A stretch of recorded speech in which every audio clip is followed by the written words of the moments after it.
So here we are. We have 7 games on Saturday, capped with Aston Villa against Arsenal, then 3 games on Sunday. Tim Spiers is here. How are you, Tim?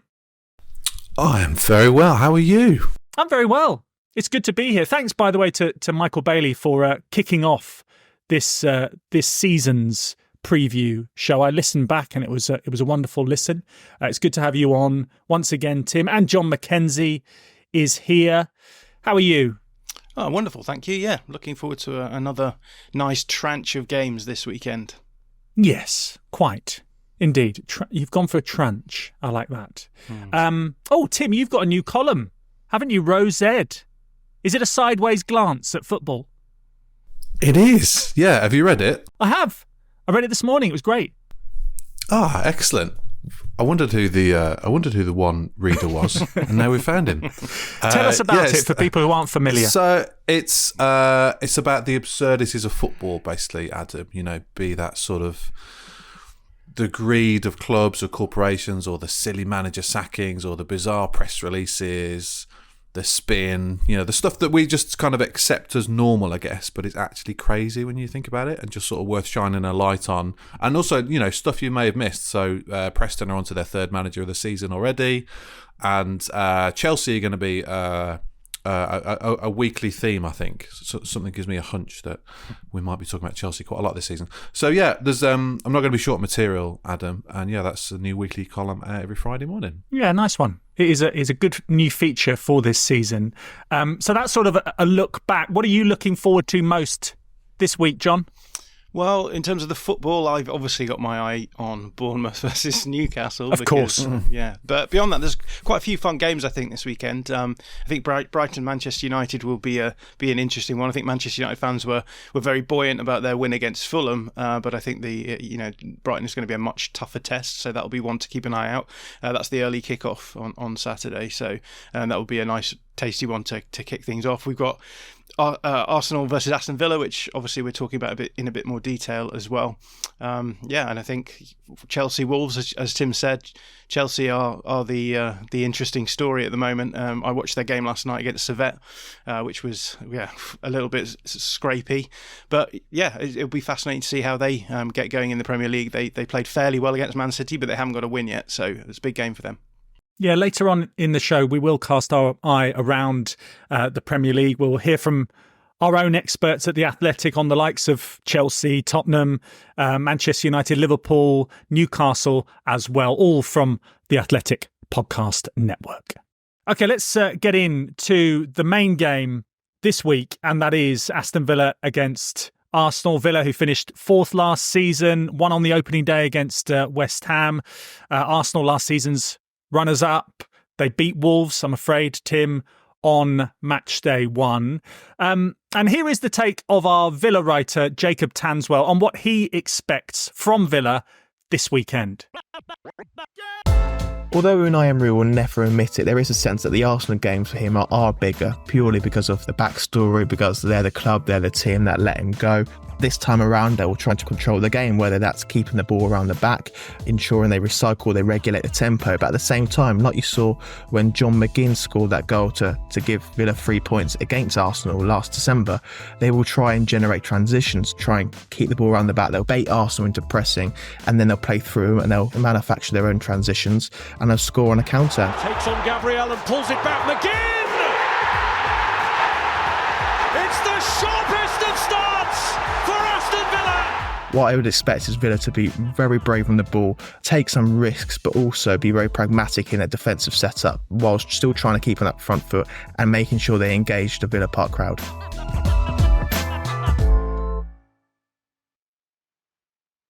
Yeah, which they did last season, didn't they, when they beat Arsenal, and then they followed that up by winning at the Emirates as well. And that was only 2 of the 5 defeats in all that Arsenal lost last season. So they were key defeats if you think about it in the title race. Tim, I just wanted to talk to you about John Duran. He obviously scored at the London Stadium. You mentioned him in your Rose Ed column, and the sort of the confusion perhaps of him pointing to the ground and saying, I'm staying here when he'd scored for Villa, having been linked with West Ham. But aside from that, it seems as if he is going to stick at Aston Villa this season, and he's going to be a vital cog in the wheel, because as opposed to last season when you try and maybe rotate in Europe, you can't rotate this season because you're in the Champions League. So he's going to be needed, isn't he?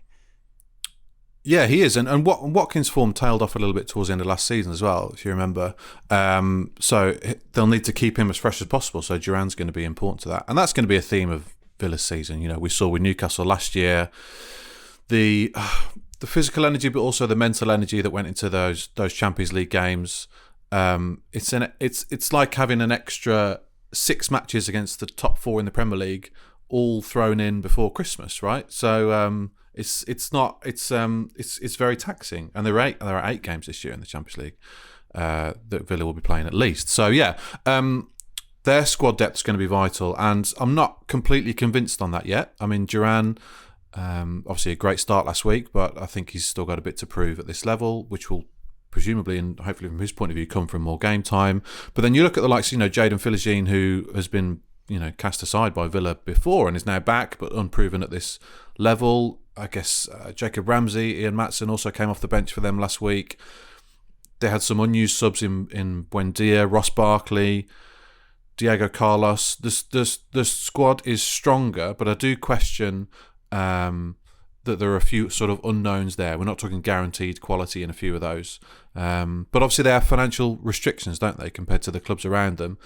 This game's really going to set the tone, I think, Arsenal at home for the season ahead. Can they repeat last season's heroics? Can they look like they're going to challenge the teams around them again? Or was that last season a one-off?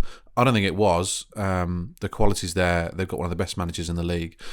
If they can get a decent result this weekend, and a draw would be a decent result, then their next 4 fixtures after this are Leicester, Everton, Wolves and Ipswich before the end of September. That's a really kind start. So if they can win sort of 3 out of 4 of those, then they'll be really well placed to sort of set off on repeating what they did last season. John, they've lost Douglas Luiz out of their midfield, brought in Amadou Onana, who scored with a really eye-catching goal, wasn't it, from the corner at West Ham. Has that changed things? I mean, aside from him being a threat from set pieces, etc., in terms of the dynamic in midfield, will it change things for them? Yeah, it was interesting hearing Jacob saying that the way that Villa set up is to bait presses forward and then try and hit in quite dynamic situations. And I think in those situations, what you require in your midfield is they play with 2 midfielders, but you need to have midfielders who are good in tight spaces, who can receive back to goal, who can help in the build-up, can help retain possession under a lot of pressure a lot of time, because that's the idea is that you want to have as much pressure as possible in order to create space that you can then attack. So yeah, you need someone who's able to do that, but at the same time, if you are playing quite transitionally, that can mean that you get transitioned back upon as well. And that's always been the question, I guess, under Unai Emery is, do they have the midfielders to be able to actually resolve those transitional moments? And Amadou Onana is basically the perfect kind of profile for that. He's going to be good in build-up. He's also going to be exceptional in transitional moments as well. So I think that Onana, in many respects, is actually an improvement on Douglas Luiz, who obviously himself was exceptional. And I guess the big question is going into this season is will that make the difference for them in the midfield? I think it will. And I think people were surprised that Onana ended up going to Villa rather than maybe a bigger side, because that kind of profile of midfielder, good technically but also physically dominant, is such a scarcity at the moment. Well, he could have ended up at Arsenal, couldn't he? Yeah, I mean, he was linked with them, and it makes a degree of sense, because that's Mikel Arteta just loves that kind of profile of player. And so, yeah, I think that the fact that I guess with Arsenal signing Declan Rice the year before, they decided they didn't quite need that kind of profile. But I was surprised that maybe even a club like Manchester United, who've been looking for that kind of profile this summer ongoing, and I'm surprised they went in for him as well. But yeah, really good signing for Villa, and it'd be fascinating to see what impact he has on their season. Well, let's continue the analytical theme and check in with our tactics writer, Liam Tharm, on how this weekend's 2 different styles compare. I think when you're comparing Mikel Arteta and Unai Emery, there's a really easy narrative to be drawn of similarities between the two. Obviously, not least because they're both from a very similar part of Spain, up in the Basque Country, and there's often, I think, for better or worse, commonalities that are cited between managers from that region. But I think you can see more similarities now without possession, in the sense that Arsenal have that nice, compact defensive block where they'll drop in, often in the midfield third, a really nice sort of 4-4-2, no space to play through. And that 4-4-2 shape is something we see a lot with Emery's teams, especially defensively. They're probably a little bit different in terms of in possession, partly because Emery seems to really like that midfield box with two number 10s. Arsenal's play, I think, is a lot more focused down the wings and getting those wingers in behind, getting those fullback combinations to get fullbacks on the overlap and create those crossing situations. We associate Aston Villa a lot with sort of having a particular high line. I think they're perhaps not as aggressive pressers as Arsenal. Arsenal really seem to squeeze up more as a unit. They tend to suffocate teams more for making regains close to goal and, using that form of defence in order to create good attacking situations. Whereas for Aston Villa, it's more having a high line, I think, to allow teams to have the ball, but say, you're not going to go anywhere with it. We're going to catch you offside when you do try and play in behind. Last season, Aston Villa had over 100 more offsides than Arsenal. Villa had the most offsides drawn in the entire Premier League. So huge test for Arsenal and a really interesting tactical battle to watch as well. And Tim, with Arsenal being beaten twice last season by Aston Villa, you don't want to read too much into it, but for Arteta's evolution as a manager, he doesn't want to have a team like Aston Villa being a bogey side, does he? No, absolutely not. And obviously it's going to be so important for Arsenal to set the tone in the opening weeks of this season. We saw in the run-in, one defeat to Villa, cost them the league basically. And again, if you look at fixtures, we mentioned that Villa have got a really favourable sort of September on paper. Well, Arsenal, I've got Spurs and Man City away next month, which just feels massive already. Then they've got Liverpool at home in October. So in Arsenal's first 9 games, they'll have played the rest of last season's top 5 already. And yeah, I think with recency bias, we always look to the most recent results as to who wins or loses the title or relegation or whatever. But actually, these moments are going to be really important. Already, we see that Man City are so close to perfection that any drop points are going to feel costly. So yeah, it does feel like a big game for Arsenal this weekend. I mean, almost everything is there for them, right? In terms of what they got. What I really like about Arsenal is how young the team and the squad are, but they're sort of growing and evolving together, and they've got, they barely achieved anything amongst them in terms of titles in their careers. So there's such strong motivation for them to achieve this together, and higher points for 4 seasons in a row. For me, they do have a couple of slight weaknesses. I mentioned on the pod last week in terms of maybe their keeper and lack of a top goal scorer. If you're asking me that, if that's the difference between them and City, I'd say just those things. But as well as maybe a little bit of squad depth. But they're going to be right up there this season for sure. We'll get stuck into the defensive side of things. Also, we'll be talking about their attacking style in a little bit of detail as well. The likes of Kai Havertz, is he the right man? In a moment's time. But just on this game and the tactical battle, John, if you were standing alongside Mikel Arteta in his technical area and you were to just whisper in his ear, just do that differently, Mikel, against Unai Emery, what would you be whispering in his ear? Yeah, it's a tough one because I think if you look back on both of those games, you can make a case that Arsenal were a little bit unlucky in both of them. In the first one where they lose 1-0, John McGinn scores very early on, and then Arsenal largely dominate proceedings. They have a pretty good penalty decision turned down. They score a goal that is disallowed after it rattles between a couple of players, and it is judged to have hit Kai Havertz's arm, even though it seems to hit everyone's arm in that sequence. And then, in the other fixture as well, it was one of those games where they sort of had a few really good chances early on, and then Villa took their chances later on in the game. Which is not to say that obviously incredible performances from Villa both times, because basically no one could beat Arsenal last season, and so they pulled off pretty impressive stuff. So I think that in some senses it's important for Arteta to not get carried away and think, right, we've got to tear up the copybook and approach things differently. What I would say is that the weaknesses that I see in Villa often stem from them in defensive moments when they're defending the box, and I think particularly crosses swung in can be dangerous, and we've seen already that Arsenal are very dangerous from those sorts of situations. We're going to talk about Kai Havertz in a little bit more detail, as you say, but the goal at the weekend that he scored was from just one of those situations where the ball comes up back to Saka, who can swing in across, and Havertz is there to finish it off.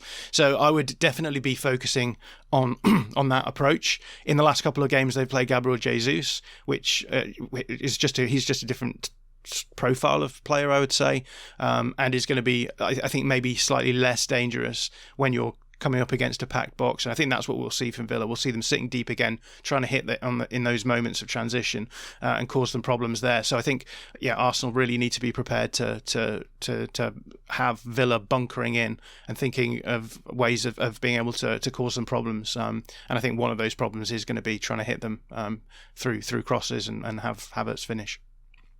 It's also worth mentioning how good Arsenal have been away from home this year as well. They've won 8 of their 9 Premier League games away in 2024, only drawing 1. They've scored 28 goals, conceded 3, kept 7 clean sheets. So they have been very, very difficult to beat on the road. Let's just check in with our Arsenal writer, James McNicholas, on how he thinks Arsenal might set up differently from those 2 defeats against Villa last season. One difference could be Kai Havertz. I think Arsenal played with Gabriel Jesus up top in each of those 2 games against Villa last season. Kai Havertz has obviously assumed the mantle as Arsenal's starting centre-forward and made a brilliant start to the season with a goal and assist on the opening day against Wolves. He hasn't yet scored against Aston Villa, though, so that could be an interesting battle to watch, how he fares up front. Another area to focus on could be left-back. Zinchenko struggled against Leon Bailey and Diaby in that area last season. Arsenal have Jurrien Timber back fit. After a lengthy absence, he came on as a sub at left-back against Wolves. He could well start this game to give Arsenal a bit more defensive solidity. Should be a fascinating tactical matchup and an enthralling, intense game, as it always is when these 2 meet. Yeah, it should be indeed. And I'm really looking forward to it. Let's pick up on a couple of the points that James has made there. Tim, you were getting all concerned and worried, as is your wont, about Arsenal not buying a target man, a 20-goal a season man. And then Kai Havertz scores a really number 9 strikery goal from a cross. He got 14 last season. He's probably going to get more this season. So maybe the worry isn't necessary, is it? I just worry in general, Adam. Yeah, I am worried. No, yeah. I guess if you look at his form from like November onwards last season, when he remember when they gave him that penalty, was it at Bournemouth away? Charity. Yeah. I guess it was quite embarrassing at the time, but when you look back, maybe that was a little bit of a turning point. Yeah, I think you could probably take a leaf out of Ollie Watkins' book at Villa, really, in terms of the positioning and of where Kai Havertz is. Watkins obviously made that change to his game where he went on Emery's instruction, just in between the lines of the penalty box. And I'd like to see more of that from Havertz for sure, because Arsenal have got an awful lot of creative players, but they are slightly predictable, I think, in the way that they attack. I'm not saying it's simple, but I think you know what you're going to get from them in terms of how they progress the ball in the final third. So yeah, if Havertz can be a sort of a penalty box striker to feed off the many chances that they'll be creating, then he's certainly got the finishing ability if he's got the confidence to go with it, which it seems like in the last year that he has. So if he can keep that up, maybe he can be the man to hit 20 this season, and that would make a huge difference to Arsenal's title aspirations. And those games when many teams come and enlist the low block at the Emirates and they're struggling 0-0 after 70 minutes, you want someone who's a prolific finisher in the box to finish off those tight chances. So yeah, perhaps he could be the man, and I can stop worrying, Adam. It'd be nice, but I like your worry, because it's almost as if you're thinking, well, no, you've done really, really well. You should strengthen when you're doing really well, and they could still have done something. They may still do something in the closing stages of the transfer window, but you would think that they would want a big ticket item to come in, and that is probably unlikely towards the end of a transfer window. And he did actually speak about changing what he's been doing over pre-season and working a little bit more on getting into those positions that you were talking about from Saka crosses in particular. So maybe Kai Havertz is going to evolve further this season. And let's not forget that they were the second top scorers in the Premier League last season. They were only 5 off Manchester City. Where's your needle on this, John? Should they have brought someone in? Should they have really upgraded?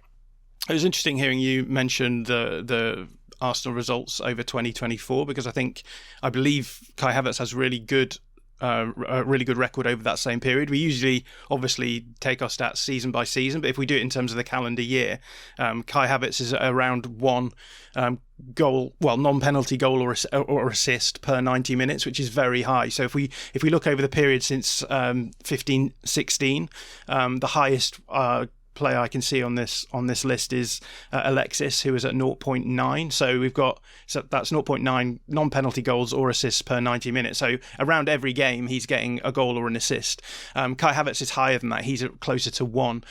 So he's clearly having an impact, and it's worth, I think, mentioning the assists are important too there, because he isn't just a goal getter. He is a goal provider as well, and I think that's part of the reason why he'll be included there. So yeah, I don't really have a huge amount of worry about Havertz, particularly because I think the way that Arsenal play, as we've said, does involve, and Liam mentioned this, lots of wide combinations. They're very good at progressing the ball, particularly in wide areas, and so they end up with these scenarios where they have to solve the problem of how do you score from having possession in those wide areas. And one of those is, if you've got players, as we mentioned, like Bukayo Saka, who has such a good cross on him, and you have a player like Havertz who is able to finish so well from those scenarios, it's a convincing way of scoring. And I think maybe with Arsenal as well, there's a bit of a weirdness in that they're so good out of possession that the demands on their attack are much lower than maybe we expect for championship challenging sides. So I think that sort of throws a spanner in the works in terms of working out how good they're going to be. The question for me is whether or not you can rely on that kind of game model where you're going to be super defensive, make sure the opposition aren't going to score, and then pick up your goals from set pieces or from sort of what we would more traditionally associate with teams who just like to sling it in the mixer. I think a lot of us last season were maybe taken broadsided a bit by Arsenal insofar as they did seem to change their model, and it seems to work. So yeah, I'm interested personally to see how it all comes out. But I don't think Havertz is a particularly worrying aspect of what Arsenal are doing. As long as they can keep the goals down, he won't need to score 25 goals in a season. And anyway, I think on the route that he's going, he may well creep over 20 goals anyway. So, and they've strengthened that defensive line as well, haven't they, Tim? With Jurrien Timber, yes, obviously not a new signing, but wasn't available, and now he is. They brought in Calafiori as well from Bologna, who started on the bench against Wolves. Solidifying the best defence in the league. 29 conceded last season. That was 5 less than City. If they weren't shrewd in buying a number 9, they've been shrewd in strengthening that imperious defence, haven't they? Yeah, I mean, the best defence basically guarantees you a title bid. Certainly in recent seasons. In the last 8 seasons, the best defence will get you in the top 2 in the league. In 5 of those 8 seasons, the best defence or the joint best defence has won you the league. On another couple of occasions, like with Arsenal last season, the team with the best defence has finished either 1 or 2 points behind. So you have to go back to 2015-16 for the last time the team of the league with the best defence didn't finish in the top 2. That was Spurs, who conceded 35 and finished 3rd. And Man United also conceded 35 and finished 5th, which I don't remember. But there you go. So yeah, it's slightly different in defence. They've got such a settled setup, and adding Calafiori and Timber obviously strengthens them, certainly in theory. But also it's a potential disruption in sort of the opening weeks or months of the season as they form those partnerships and alliances and get to know each other's sort of game inside out. So bringing them in slowly is probably a smart thing to do. There's nothing wrong, obviously, with last season's defence. Although I think you would say, looking at the team they started with against Wolves last week, that Zinchenko is probably the biggest liability, and his form has dropped off in the past couple of seasons. So yeah, I think you'd expect Timber to perhaps come in for his first start this weekend. So in that, John, you see Timber as number one and Zinchenko just playing a supporting role for the entirety of the season, or not? Because it's difficult to second guess exactly how Arteta's thinking, isn't it? Yeah, I think the biggest issue with Arsenal in the last couple of seasons has been rotation, right? So I think missing out on Timber last season was a blow because it did sort of force their hand a little bit. They've now added Calafiori to that mix as well. And with Calafiori, you can play him as a left back, you can play him as a left centre back. With Timber, you can play him basically anywhere across the back line. And I noticed in Arteta's press conference, he was even talking about Timber as potentially taking up some centre midfield minutes as well. So, I think overall you might expect to see Timber becoming the standard left back that we expect to see on the match sheet every week. But I also wouldn't be surprised to see that there being change in different as different games come along. Zinchenko, I think, is brilliant in possession of the ball, maybe a little bit too vulnerable out of possession, which will cause Arteta the shakes, I'm sure. But there's no reason why you couldn't then use Timber in some of those games where you're feeling there might be a little bit more pressure down that side. We've already talked about Villa being quite dangerous in that area as well. So I think it will come down then to how well Arteta can rotate them, and we could even see Timber, replacing Ben White in certain situations. And because I think at the beginning of last season we saw that happening, we had Thomas Partey inverting from right back into the midfield as well. That makes a little bit more sense, I think, with Declan Rice. If you're playing Declan Rice as a number 6, he likes to play a little bit more on the left. So if you can have your inverting fullback coming from the other side, it just makes things work a little bit better, which is another benefit then of being able to use, I guess, Zinchenko as a left back and keep him in the wide area and rather than inverting. So plenty of options for Arteta to move things around, and I expect to see that happening. And for me, I suppose the biggest test of I think Arteta's next evolution is how well he can start adopting the sort of Pep Guardiola approach to rotation, which allows City to be super strong at the end of seasons because he shares minutes around so well. We've not seen that from Arteta, and we've seen Arsenal drop off pretty much every season that he's been in charge because he's not been able to rotate as much as he might have wanted to. Well, let's cast our minds forward to the end of the season and get your prediction as to whether Arsenal are going to better their points tally, because if they can do it, then you would hope that they would be closer to Manchester City, and they have done it in 4 successive seasons, from 56 to 61 points, then on to 69 points, 84 points and 89 points last season. Do you see them improving this season, their points tally, and that being enough to beat City? It's almost impossible to say if that's enough to beat City, but what we can say about City is that since they started sort of winning the title, this run of 6 titles in 7 seasons, they averaged 91 points a season.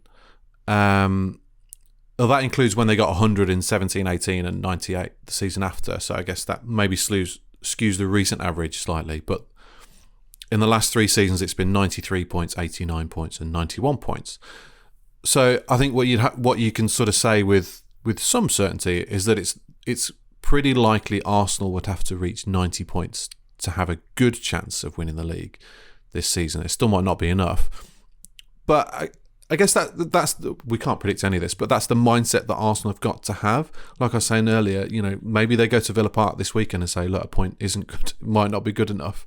Or maybe I guess you can say there's only certain fixtures that they can pinpoint and say a point here is acceptable, like perhaps Villa away or Liverpool away or Spurs away or Man City away. But having said that, they went to Man City in the spring last season and played very, very defensively for a 0-0 draw. And ultimately, if they'd have gone there with a bit more ambition, I know that's easy to say, and won that game, then they would have won the league. So I guess we know that when that time comes for Arsenal, when they go away to these places and win, or at least have the ambition to win and the confidence to look like they're going to win, then that's when you can say they've sort of reached City's level. So yeah, it's all about evolution. And do you know what? They've done that every single season for the past 5 years. So I would back them to do it again. And there are probably a lot of Liverpool fans listening to this saying, well, hang on a minute. You're saying it's just between Arsenal and City and who gets 91 or 92 points. Well, Liverpool put together a pretty decent title challenge for the majority of last season, so we can't discount them. We can probably discount everybody else, but I think we should mention Liverpool at this point as well. Game prediction, 2 numbers from you, John. Aston Villa against Arsenal. 2-1 to Arsenal. Tim? 2-2 to everybody. Excellent. We shall see. Okay, so Aston Villa against Arsenal ends your Saturday afternoon action. Manchester United at Brighton starts at 12:30 in the UK. That's 7:30 a.m. Eastern. United beat Fulham on the opening day. This is Andy Mitten on our United podcast, Talk of the Devils, on Erik ten Hag's selection approach this weekend. I think the manager stays loyal until a player lets him down. If you look at how Harry Maguire lost his place, it was Brentford when you conceded 4 in the first half. A week ago, we were wondering whether Marcus Rashford would start. I said he would, because I think continue to think this, that until he has a stinker, he keeps his place. So I might be wrong on this, but I wouldn't be surprised if the lineup was very similar to the one which didn't let the manager down.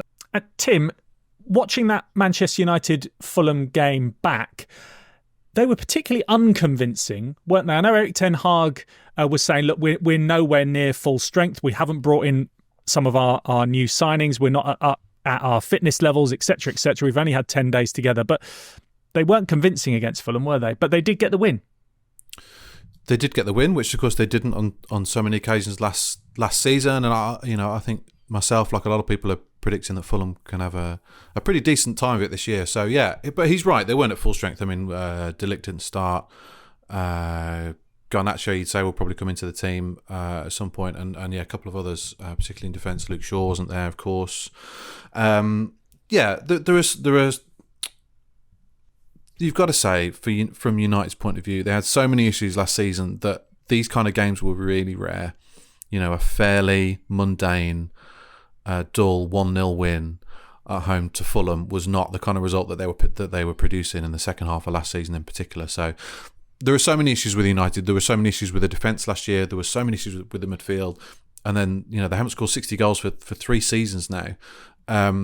So there was lots to rectify. I do question whether they have the manager to put it all together, but I think they do have the players to rectify last season's many issues. It's just whether Ten Hag is the man to do it.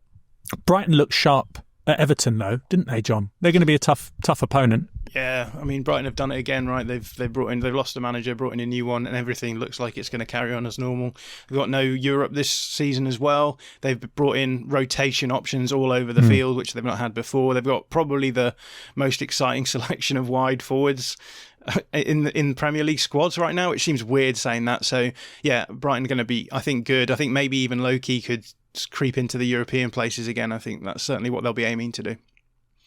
3 o'clocks on Saturday come after that game. That's 10 o'clock Eastern time. Manchester City against Ipswich, Palace West Ham, Southampton Forest, Fulham against Leicester, who nicked a point against Tottenham on the Monday Night Football. Do you agree, Tim? Or do you think that they shouldn't worry because they've got the perfect tonic in having to play Everton at home next? It's a perfect tonic, he says. That's controversial. I think with Spurs it's a mentality issue more than anything, which is something he's been working on Ange Postecoglou's been working on for more than a year now. Again, if you look at the quality of the squad, I think they made some good additions in the summer. I think Solanke's going to do really well there and will fit in perfectly. They tried with Richarlison, but he's just not quite the right mould of striker to fit in with the wingers they've got either side. Werner, Kulusevski, Son and Brennan Johnson, they're going to create an awful lot of chances. And I think Solanke, you can sort of pinpoint him as maybe someone who reached towards 20 goals this season. But yeah, in terms of that Leicester game, it's just a mentality thing for me. If you look at Postecoglou's record over the previous seasons, his second season is normally when things start to click. And I do think we'll see that from Spurs this season. I'll be backing them for top 4. I only said Everton a perfect tonic because they've barely got any players. They've started off with a 3-0 defeat against Brighton. Off the field, still dominating. Issues with finances. It doesn't seem to have improved in any way, shape, or form over the summer, does it? Unless you've seen some glimmer of light. No, I mean they've made a few additions, more than I thought they would, but no one that really sort of screams I'm going to make a massive impact on this first team. I think on paper they'll have the benefit of 3 worst teams again this season. You look at the 3 promoted teams, and Forest and Brentford maybe the most likely ones to struggle. But that's just a theory. We don't know how Ipswich are going to do. We don't know how Leicester are going to do. Southampton. You live and die by your recruitment, and I'm not convinced by the players that they've brought in. But obviously they're severely hampered by what they can do. I don't think it's going to be very fun for them this season. I think we can say that. Of course, it's worth remembering as well that Everton are very good at set pieces and Spurs are very bad at defending them. So there's that tasty narrative going on in that game as well. And that's the worst thing that Spurs want, really. Something like that, which could mean that they get a little bit game stated by an early set piece going in and then having to face the issue they faced against Leicester of motivating themselves to get back into the game. Okay, we'll see on Sunday. 2 o'clocks, 9 a.m. Eastern. Eddie Howe back at Bournemouth with Newcastle. They still haven't signed Mark Gay from Crystal Palace. And here's Chris Waff on Pod on the Time. It seems that Newcastle are very much at decision time now. They either are going to have to raise their offer for Mark Gay to get Palace to come round the table again, or if Palace aren't actually going to cave in to Newcastle's sort of pressure at the moment, or they're going to have to move on to somebody else. It feels like crunch time now. The window closes a week on Friday. They've let it drag on quite a while now, and I think they're going to either have to pay more than they would ideally liked, or they're going to have to move elsewhere. Seems to be the 2 outcomes at the moment, unless Palace do suddenly change their stance, which hasn't happened up till this. Yeah, and as we record this on Friday morning, nothing has budged on the Mark Gay situation. And David Ornstein reported, just to add an extra sort of rumbling of discontent, and there has been quite a few in terms of new recruitment staff coming in. There's been the changes in the ownership structure, maybe the relationship with Eddie Howe just sort of getting a little bit more threadbare. That Kieran Trippier, in addition, also wants to leave the club. Where's your needle on the negative rumblings at the club, John? I like your needle today. Yeah, I'm not entirely sure what that means, but I'll do my best to answer it. But just go along with it. Yeah, I mean, Newcastle, interesting, right? Because we've seen it's a club that's trying to step up to the elite level in a PSR context, and it's very, very difficult to do. And it almost feels as though since they got into the Champions League, they have stagnated. They struggled in the league last year, and it now feels as though even in a squad building point of view, they've sort of hit a bit of a bump in the road. It's tough to know how you take a team like that and then make the next step up. And with players like Kieran Trippier wanting to leave, it feels as though almost you're heading in the wrong direction there. Although they do obviously have Tino Livramento there ready to step in to replace him. So yeah, I think they're at a point where they want to be improving the squad, and they're finding it difficult to do so. I mean, the Gahey thing suggests that other teams aren't going to just let them buy their best players willy-nilly without making it hard for them as well. So, Newcastle, I think, are really at a crunch point in terms of what they're looking at in terms of the future, as well as where they're looking in terms of this coming season is on top of it. At some stage in the Premier League, someone will sign a player called willy-nilly, won't they? I'm pretty sure. He plays for Wolves, doesn't he? Oh, no, he used to. Speaking of Wolves, they're up against Chelsea. That kicks off at the same time as that Newcastle Bournemouth game.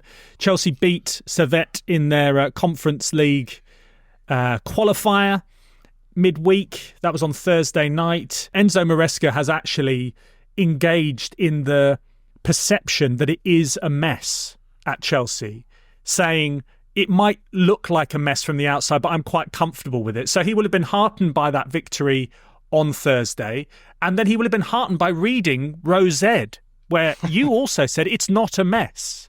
I used to read a book when I was a kid called What a Mess, but it's not a mess at Chelsea, Tim. Yeah, my tongue was lodged firmly in my cheek though when I was writing that, Adam. That's my default setting, to be honest. He's been quite spiky, hasn't he? He's basically saying, I don't care about the guys who aren't training. I don't care if they've got 20-year contracts. It's not a mess. Fair play, he's been getting a lot of stick. And when he's only been in the job a couple of months and not really had time to prove himself yet. So, but yeah, of course it's a mess. They've got They've got players who they signed for a total of 350 million quid, just discarded, who've got a combined length of 38 years on their contracts. So it's absolutely shambolic, and it's hard to think of a tougher test for someone who's never managed in the Premier League before than that. He might be all right. I quite like the cut of his jib. Do you like the cut of his jib, John? I guess the benefit is that when everyone can see the mess off the field, then they're probably likely to give him the benefit of the doubt on the field, right? So there's definitely that in his favour. But yeah, I mean, watching the game against Servette, just massive issues. That they played a strong squad. They're playing against the Swiss side it's a Conference League qualifier. I mean, you should be comfortably winning that, and it took them 30 minutes to get their first shot.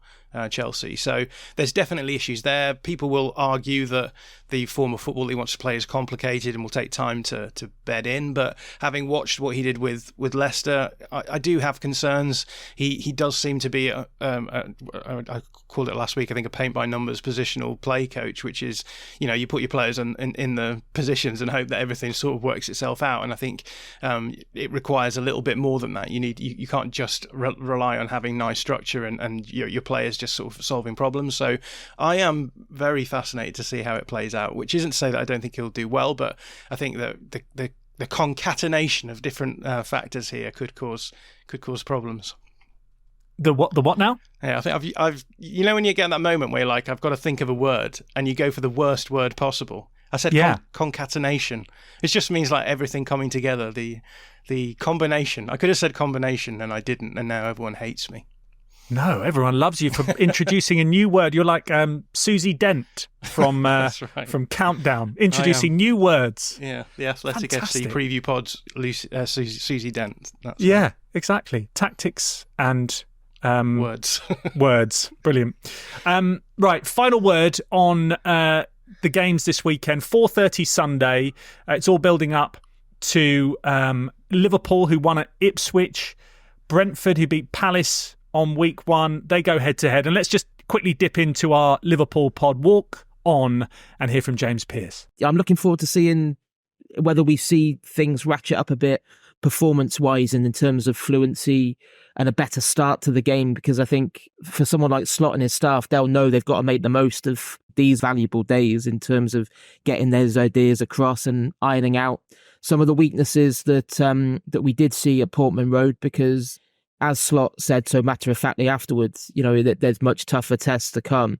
And, other teams would have punished Liverpool for some of the mistakes they made in that game. So, they're going to need to raise the bar against Brentford.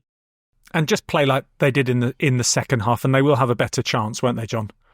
Yeah. That was the impressive thing, I think, about that game. Arne Slot just finding solutions to the problems that they were facing with Ipswich. Ipswich played really well, I thought, and it was great to see Portman Road on TV. It's a great, underrated stadium. So, yeah, hopefully they'll be impressive in their own way going through this season. But yeah, Liverpool, Arne Slot, great tactician, a guy who thinks very in terms of solving problems. And as a tactician, I love watching coaches who do that come out second half, and you start seeing concrete solutions to problems that have existed in the first half. So yeah.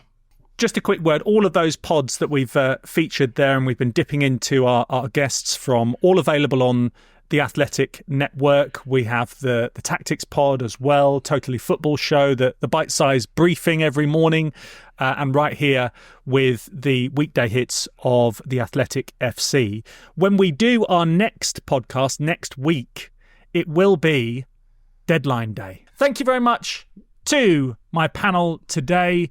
Tim, thanks a lot. Thanks, Adam. And John, have a lovely week. That's all, folks. Quite. Let's see. Quite. Let's see. Yeah, it'll happen. And thank you, everyone, for listening, watching on YouTube as well. We'll be back on Monday. Have a great weekend. If you want to watch more episodes of the show, please subscribe to the channel. We'll be joined by the likes of David Ornstein, Matt Slater, Adam Crafton, Carl Anker, and plenty more through the season. If you'd like to listen to the episodes in full in audio form, search The Athletic FC wherever you get your podcasts from.